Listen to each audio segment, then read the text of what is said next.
नमस्कार, मैं हूं आपके साथ अंजना। चलिए शुरुआत करते हैं इस वक्त की बड़ी खबर से।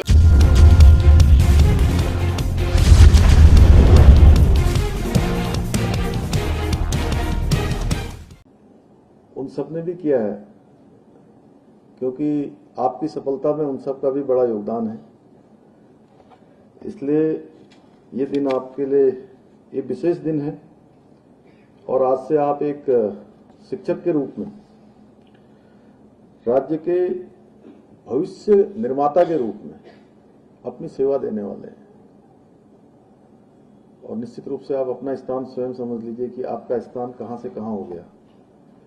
और सच में अभी तक तो क्या था कि आप लोग अपनी तैयारियां कर रहे होंगे, कोई अन्य काम कर रहे होंगे या प्रतीक्षा कर रहे होंगे कि कब मेरे को नियुक्ति मिलेगी, कब मैं जिस काम के लिए जो मेरा उद्देश्य कब पूरा होगा।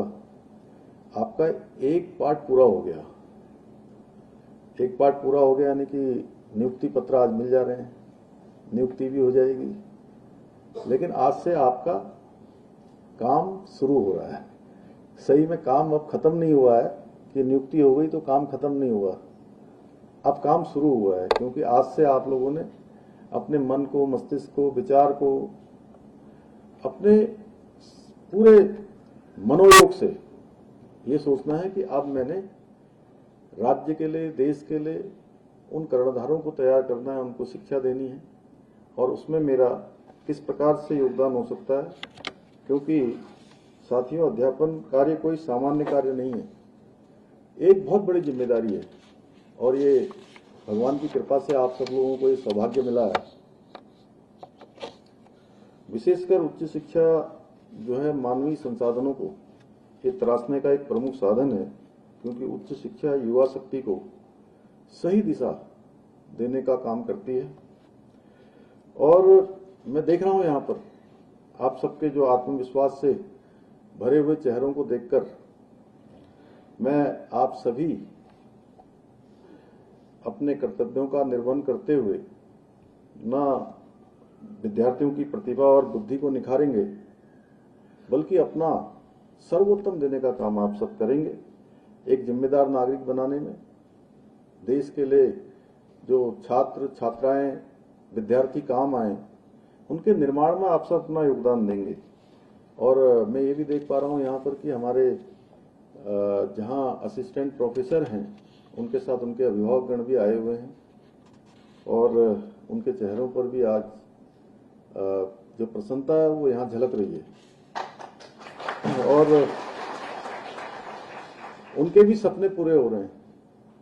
उन्होंने भी सोचा होगा बचपन से कि मेरा बेटा या मेरी बेटी पढ़ाई करके, तैयारी करके अपनी मंजिल को प्राप्त करे और आप अपनी मंजिल को प्राप्त कर रहे हैं।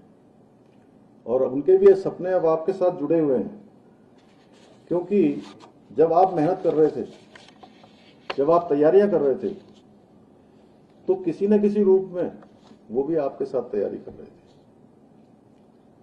उनका भी उतना ही योगदान है, योगदान उनका कम नहीं हो सकता है, क्योंकि मैंने इन सब परिस्थितियों को नजदीक से जिया है, नजदीक से देखा है। मैं भी एक सामान्य परिवार में ही, हम सभी लोग सामान्य परिवारों से यहाँ आकर काम कर रहे हैं, तो इसको भली भांति मैं महसूस करता हूँ कि एक विद्यार्थी के साथ उसके पूरे परिवार की आशाएं और अपेक्षाएं जुड़ी होती हैं, सपने जुड़े होते हैं। पहले प्रदेश के युवा बहुत मन लगाकर पढ़ाई करते थे, तैयारी करते थे, माता पिता भी तैयारी करवाते थे, छोटा छोटा काम करते थे। घर में कोई सब्जी लगाता था, कोई फल लगाता था, कोई गाय पालता था, भैंस पालता था, दूध का काम करता था, चाय की दुकान, छोटी दुकान करके। और हमारे माननीय सुधांशु जी, हमारे शिक्षा उन्नयन समिति के उपाध्यक्ष हमारे गुरु जी डॉक्टर देवेंद्र बसेन जी, आदरणीय मुख्यमंत्री जी, आज दो शुभ दिन हैं। पहला शुभ तो यह है कि 108 असिस्टेंट प्रोफेसरों को नियुक्ति दी जा रही है और आज धनतेरस भी है। मेरे पास 4 बार आप लोग आए कि मंत्री जी जल्दी आप हमको नौकरी दीजिए। मैंने कहा कोई अच्छा अवसर देखेंगे उस दिन देंगे। तो आज बहुत अच्छा अवसर भी है। मैं मुख्यमंत्री जी का धन्यवाद देना चाहता हूं कि पूरे देश में उच्च शिक्षा में 64% फैकल्टी है, चाहे विश्वविद्यालय हो चाहे हमारे अन्य राज्य हों। दिल्ली विश्वविद्यालय में भी 67% फैकल्टी है, बाकी एडॉक के लोग हैं। मुख्यमंत्री जी हमारे राज्य में आपके निर्देशन में आज सहित 82% नियमित फैकल्टी हो गई है और 19% गेस्ट फैकल्टी हो गया। हमारे राज्य में 101% फैकल्टी हो गया। 55 लोग अब ज्यादा हो गए हैं। तो बड़ी बात यह है कि देश का चुनिंदे राज्य हैं जहां के 100% अब जो है उच्च शिक्षा में फैकल्टी हो गई है। दूसरी बात मैं कहना चाहता हूं कि जब 2017 में हमारी सरकार बनी थी तब हमारे प्रदेश में 55 डिग्री कॉलेज जो है अपने भवन पे चलते थे।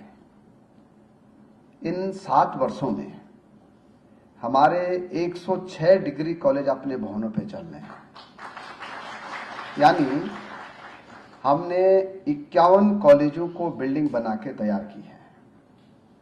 और इतना ही नहीं, 6 कॉलेज अभी निर्माणाधीन चल रहे हैं, वो भी मुझे लगता है कि 2-3 महीने में तैयार हो जाएंगे। मुख्यमंत्री जी के नेतृत्व में 5 नए कैंपस बने हैं हमारे। ये भी रिकॉर्ड है, जब से उत्तराखंड राज्य बना तब से पहली बार 5 नए कैंपस बने हैं और पहली बार 26 नए डिग्री कॉलेज बने हैं।